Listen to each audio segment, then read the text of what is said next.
pertemuan kali ini kita akan membahas mengenai analisa rasio. Nah, apa sih analisa rasio? Rasio keuangan merupakan kegiatan membandingkan angka-angka yang ada di dalam laporan keuangan.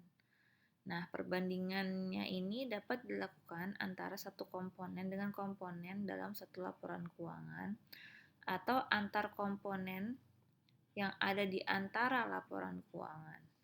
Nah, analisa rasio ini digolongkan menjadi 3 macam, yaitu rasio neraca, rasio laba rugi, dan rasio antar laporan. Nah, rasio neraca itu adalah membandingkan angka-angka yang hanya bersumber dari neraca. Kalau laba rugi membandingkan angka-angka yang hanya bersumber dari laporan laba rugi. Sedangkan rasio antar laporan adalah membandingkan angka-angka dari dua sumber campuran, baik yang ada di dalam neraca maupun yang ada di dalam laporan laba rugi. Nah, selanjutnya ada yang namanya rasio likuiditas. Nah, rasio likuiditas itu adalah rasio yang menggambarkan kemampuan perusahaan dalam memenuhi kewajiban jangka pendek. Nah, rasio likuiditas ini itu ada yang namanya rasio lancar dan rasio sangat lancar. Nanti kita pelajari lebih lanjut. Nah, di dalam rasio likuiditas ini terdapat dua macam hasil penilaian dari rasio likuiditas, yaitu dia liquid atau dia illiquid. Nah, apa itu liquid? Liquid itu adalah apabila perusahaan mampu memenuhi kewajibannya, maka dinyatakan perusahaan adalah liquid. Tetapi apabila perusahaan tidak mampu memenuhi kewajiban jangka pendeknya, maka disebutkan bahwa perusahaan itu tidak liquid. Nah, fungsi lain dari rasio likuiditas adalah untuk menunjukkan atau mengukur kemampuan perusahaan dalam memenuhi kewajiban yang jatuh tempo, baik kewajiban kepada pihak luar perusahaan maupun di dalam perusahaan. Jadi rasio ini menunjukkan kemampuan perusahaan untuk membayar utang-utang jangka pendeknya yang akan jatuh tempo, yaitu dengan membandingkan seluruh komponen yang ada di aktiva lancar dengan komponen yang ada di utang lancar. Nah, selanjutnya adalah rasio leverage. Rasio leverage ini adalah rasio yang digunakan untuk mengukur sejauh mana aktiva perusahaan atau aset perusahaan dibiayai oleh utang gitu. Jadi untuk mengetahui apakah perusahaan lebih banyak membiayai si asetnya itu pakai utang atau pakai modal gitu. Jadi jumlah utang yang digunakan perusahaan untuk membiayai kegiatan usahanya jika dibandingkan dengan menggunakan modal sendiri. Jadi kita membandingkan perusahaan itu membiayai perusahaannya pakai utang atau pakai saham. Nah, keuntungan dalam mengetahui rasio ini adalah dapat menilai kemampuan posisi perusahaan terhadap kewajiban kepada pihak lain, menilai kemampuan perusahaan memenuhi kewajiban yang bersifat tetap, mengetahui keseimbangan antara nilai aset khususnya aset tetap dengan modal, guna mengambil keputusan penggunaan sumber daya ke depan. Nah, untuk rasio leverage ini atau biasa kita sebut dengan solvabilitas, itu macam-macam rumusnya, ada sekitar 7 rumus kayak total debt to equity ratio, long term debt to equity gitu. Tapi nanti kita akan mempelajarinya di bab-bab selanjutnya, tidak di bab ini.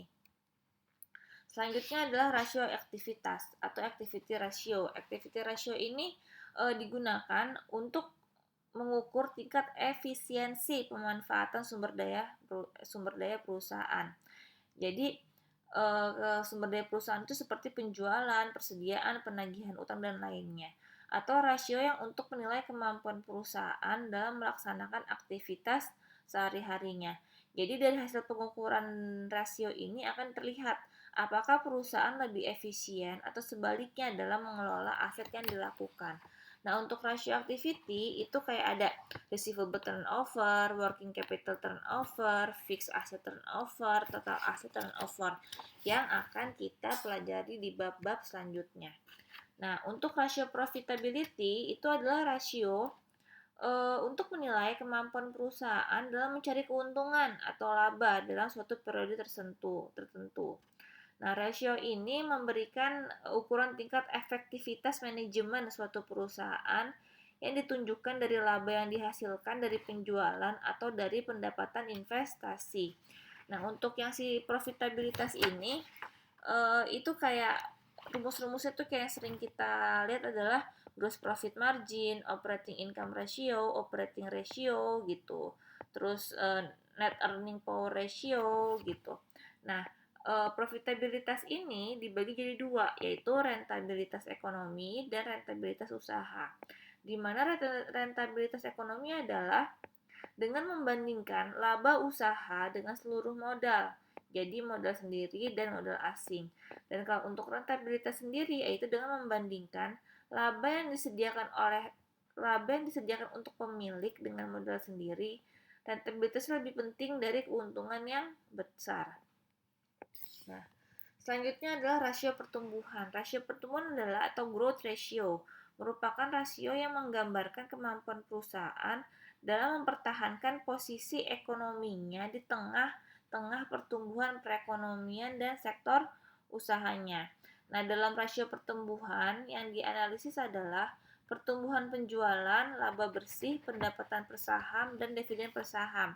Contoh-contoh rumusnya adalah yaitu tadi pertumbuhan penjualan, pertumbuhan laba bersih, pertumbuhan pendapatan per saham, dan pertumbuhan dividen per saham. Selanjutnya adalah rasio penilaian. Rasio penilaian itu adalah valuation ratio, yaitu rasio yang menggambarkan ukuran kemampuan manajemen menciptakan nilai pasar usahanya di atas biaya investasi, seperti rasio harga saham terhadap pendapatan, rasio nilai pasar saham terhadap nilai buku. Nah, selanjutnya itu adalah dalam melakukan rasio keuangan itu kan kita kan harus ada data pembandingnya, ya kan, untuk kita membandingkan misalnya perusahaan kita dengan perusahaan industri yang sejenis gitu. Nah, data pembanding yang dibutuhkan dalam melakukan rasio keuangan adalah angka yang ada. Oh, jadi ini adalah data-data yang dibutuhkan dalam kita melakukan rasio keuangan. Yang pertama adalah angka yang ada dalam tiap komponen laporan keuangan, angka yang ada dalam tiap jenis laporan keuangan, tahun masing-masing laporan keuangan untuk beberapa periode, target rasio yang telah dianggarkan. Jadi kita udah ada targetnya nih, kita harus memenuhi rasionya tuh berapa persen. Terus standar industri yang digunakan dan rasio keuangan pesaing yang sejenis biar kita bisa membandingkan perusahaan kita itu lebih bagus apa enggak nih dari perusahaan yang sejenis. Terus kelemahan dalam rasio keuangan adalah ditafsirkan dengan berbagai macam cara gitu. Jadi penafsirannya tiap perusahaan itu beda-beda. Terus prosedur pelaporan yang berbeda, terus adanya manipulasi data, terus perlakuan pengeluaran untuk biaya yang berbeda, penggunaan tahun fiskal yang berbeda, terus pengaruh musiman mengakibatkan rasio komparatif gitu. Terus kesamaan rasio keuangan yang telah dibuat dengan standar industri yang belum menjamin. Oke, sekian untuk pertemuan kali ini. Assalamualaikum warahmatullahi wabarakatuh.